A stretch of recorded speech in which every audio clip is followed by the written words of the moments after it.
Hello everybody and welcome to the Constructive Criticism YouTube channel. I'm Spencer and we're going to talk about a deck tech today on a deck that I saw and instantly needed to try. Before we do that though, I just want to quickly mention our sponsor. PureMTGO.com is the place to check out all of these awesome free Magic articles. You know, with Star City Games gone and things kind of changing in the Magic landscape, Pure MTGO is a great place to get Magic content. And their sponsor at MTGO Traders is the literal best place to buy cards for MTGO. In fact, I'm playing the Modern Challenge tomorrow as the time of this recording, and we're buying like a ton of decks so that a bunch of us can play right now. So check them out, head on over there, it'd mean a lot. If you want to support this content directly, head on over to the Heezy Game Media Discord, or if you really want to support it, head on over to patreon.com/ccmtg, and you can become a member of the CCMTG Discord, which has kind of been popping off lately, to be honest. People are posting deck lists, talking about them, deep dives. If you want to see these type of deck lists early when I record these deck techs, I post them in the Discord before I ever edit or post or even record the video. So head on over there, patreon.com/ccmtg, and join that Discord. With that being said, let's get right into this deck tech. So as you can see, we are going to be talking about one of the crazier decks that I've probably ever done a deck tech on this channel, and that is Gruul Legends. So I'm going to go over the main deck, and then we'll kind of talk about some of the key cards, the mana base, some of the key lands, the interactions, and so on. So first of all, we do have a companion in this deck. We are a Jegantha deck. Jegantha, just the only requirement basically is that you can't have double mana symbols, and luckily for us, this deck doesn't need them to really pop off. So we have 4 Mox Amber, we have 4 Llanowar Elves, right now we have 3 of these Goro Goro, Disciple of Ryushu. Ryushi? Is it Ryusei? I can't remember the name, how to say that.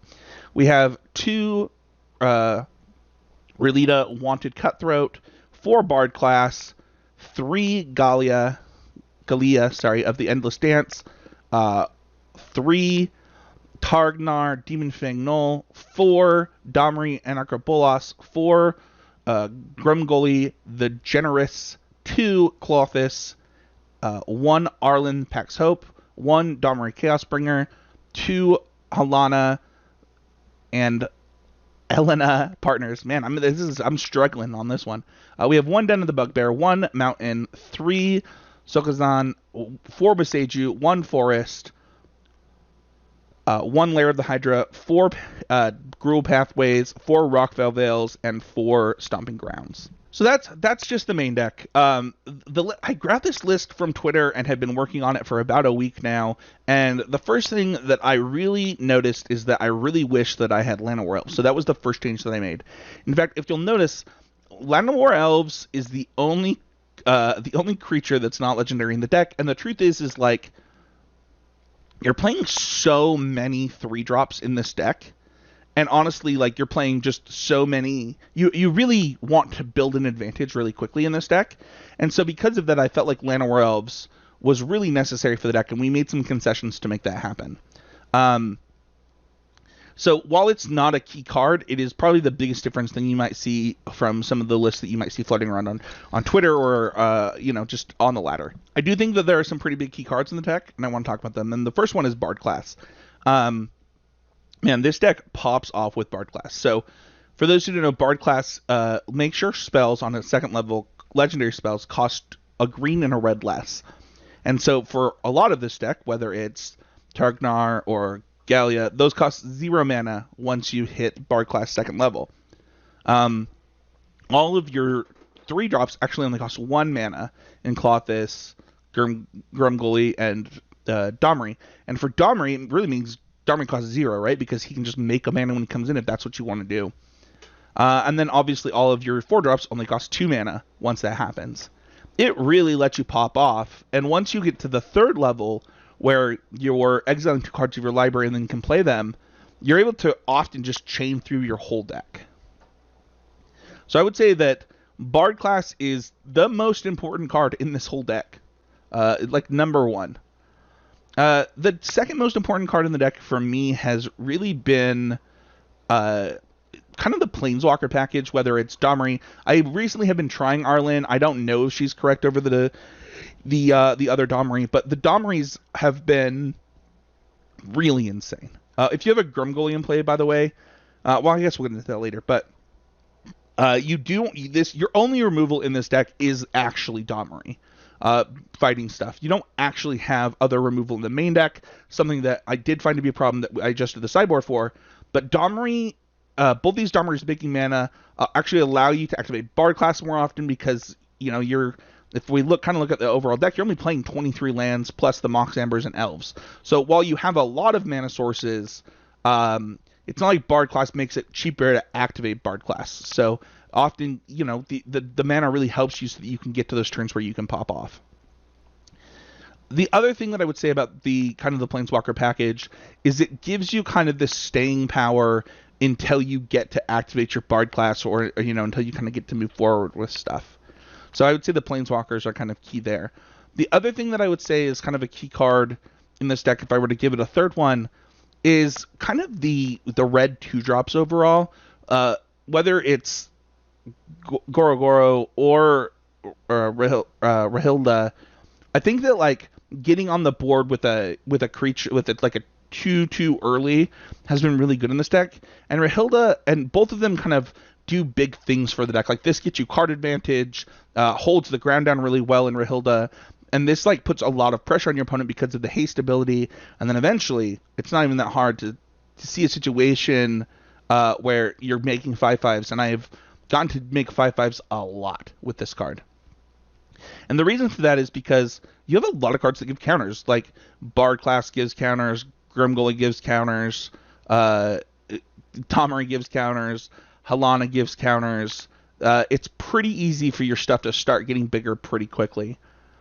The coolest interaction in the deck to me, though, is, while we've already kind of mentioned the Bard class stuff, there's some pretty cool stuff when you get to make 2 3/3s if you have a Grumgully in play when you play Arlen, which like 6 power for 2 mana or 4 mana is pretty nutso. Makes it really easy for her to protect herself. She also gives counters. I already forgot to mention that. And Arlen also makes it easier to flip your Rahilda, which is pretty sweet. That's come up quite a few times where opponents aren't expecting you to have like a 3/3 double striker in play or a 4/4 double striker in play if you have other things that are giving it counters other than just the Arlen. So there's quite a bit of like sweet synergies within the deck that you might not expect. And there's also always something to do with your mana, which I really like in this deck. You know, whether it's activating Bard class, whether it's activating your 2 man lands, or activating your lands. You know what? I should have made, for what it's worth, I actually should have made the legendary lands the key card over what I already said, because the legendary lands are so cool. Let's talk about those really quick. I would say that's some of the biggest keys to the deck. While we don't have removal, we have Beseiju, who endures, that really acts as a removal spell in a lot of different matchups. And then we have a lot of pressure that we get to put on with Zakazan as it enters the battlefield with those spirits. It can protect your planeswalkers.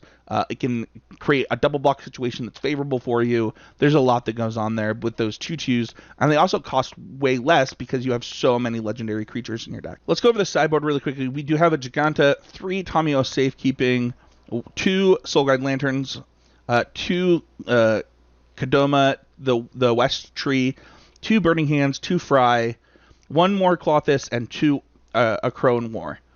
And this sideboard is pretty different than the sideboard I started with. I think that there are lots of different ways you could build this deck. There are lots of different creatures that you could fit into these slots. And I'll just kind of talk about some key stuff really quickly.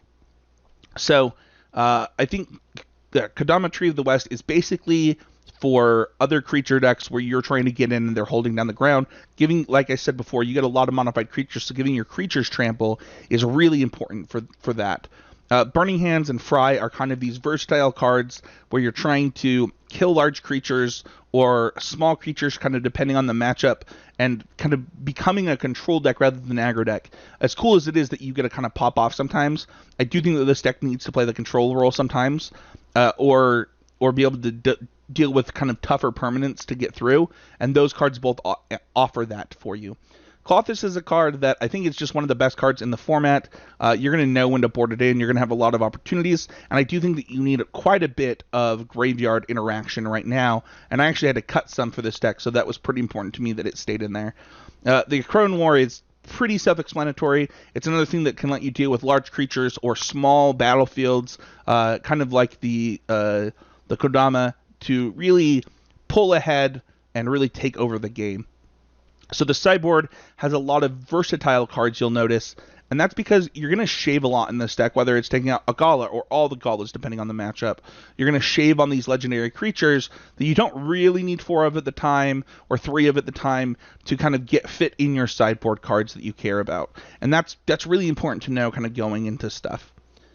I think there are a few things to consider moving forward with this deck. One of the things that I've already considered is Giganta is a good example of, like, this is good, it's almost free. Is it not free, though? Like, one of the cards, there are lots of cards that you can consider in this deck that are either planeswalkers or creatures with double colors. The original sideboard, for example, had Questing Beast in the sideboard, and like you have to not play Giganta when you're sideboarding that in. But what if I wanted to play some of the Chandras in the main deck or in the sideboard or something like that? That means that Giganta is not as good, and I think that that's a real question that you're going to want to ask yourself as you play and build this deck. The other thing that I would say is, like, is this the right legendary creature suite kind of moving forward? We talked about how good Rahilda is, and it's possible that you just want more Rahildas. Like, are you just a Rahilda deck? The other thing to think about is, like, is this Mox Amber that good if I don't have more things to make the mana work the turn it comes into play, things like that. Now, that being said, I probably would still play some of Mox Ambers. I'm not suggesting playing 0, but I have thought about playing 3. I think that the decks that you want to play against the most with this deck are either aggro decks or fair decks. It's really fun to play against other Gruul decks with this deck because they start off so far ahead of you because they are playing to the board every turn. So when you take that turn off to play Bard class, they're like, oh man, he's in so much trouble, or they're in so much trouble. And then you just pop off and they're like, I can't win. I can't possibly get through all of this board so quickly. And that's really cool. Speaking of which, the other thing that I've thought about is that Giganta also stops you from playing Embercleave in this deck. And, like, I mean, this Embercleave could cost 1 mana in this deck. What? I think that there's, like, a lot of cool interactions and things that you can be doing with this deck, and it also, Embercleave makes your creatures modified, so let's not forget that. But sorry, I'm just like going off on like tons of different tangents as I think about all of the different things. But the thing is that fair decks have a real hard time once you've got a Bard class in play. And it would be kind of one of the key tips that I would give you is how important Bard class is to playing this deck successfully. I've won a lot of games on mulligans to 5 where I'm just trying to find like Bard class pop-offs because maybe I had a 1-lander in my 7 and then my 6 looked kind of wonky, and I'm like, okay, I'm pretty willing to go to 5 with this deck. I think that the decks that you don't want to see with this deck, for what it's worth, I would guess, I haven't played against them yet, but I would guess that there's some kind of like Tezzeret deck or something along those lines that I don't want to see.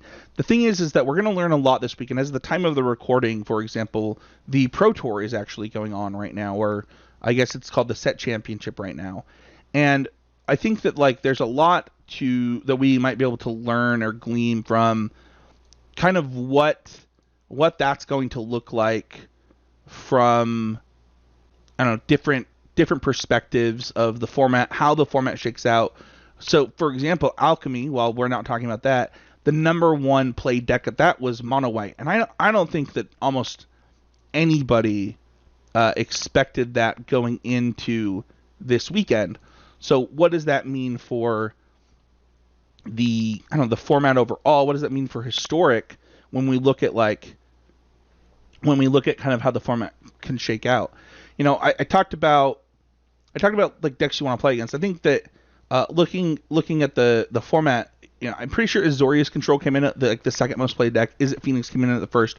And you have a pretty decent matchup against those decks. I haven't lost to either of them yet, but I can see a lot of draws that Is it Phoenix could have that would be pretty good against you. You've got a lot of great natural things that are good against that deck, right? Like between Clothis and stuff, and you can board into Soul Guide Lanterns. Though I don't know that I've actually played against that deck since I cut Tormod's Crypt. But I still think that you have it's kind of like natural prey for you in a lot of ways. Halana actually is pretty insane against that deck. And you have a lot of really good cards naturally against control too, right? Like between Domri making it so your creatures can't get countered, between having a bunch of planeswalkers, between the fact that you have haste creatures, Clothis being, indestructible, having a mana advantage against them, having manlands. Like there's a lot going on against those Azorius control decks. One of the matchups that I do think that you are really bad against, though, is actually the blue-white Auras deck. And if people are playing it, the black-white Auras deck, I think both those matchups are pretty terrible for you, even with Boseiju in your deck. They just get so much value. Their creatures get out of hand for Domri. It's actually one of the reasons that I put Fry into the sideboard, was just like to give me something to do. And it's possible that's not the right thing. Maybe you want like the one that makes them sacrifice a flying creature for 1 mana or something. But those matchups are definitely ones that you don't want to hit. But I don't really know a solution for that in a lot of cases. With that being said, that's going to be the initial deck tech. If you want to see a sideboard guide for this deck, hit that like button. If we get to 15 likes, we will give a sideboard guide in the comments. 15 likes, sideboard guide in the comments. I don't care when it hits 15 likes. I'll do it no matter what. Thank you, everybody, so much for watching. I really, really appreciate it.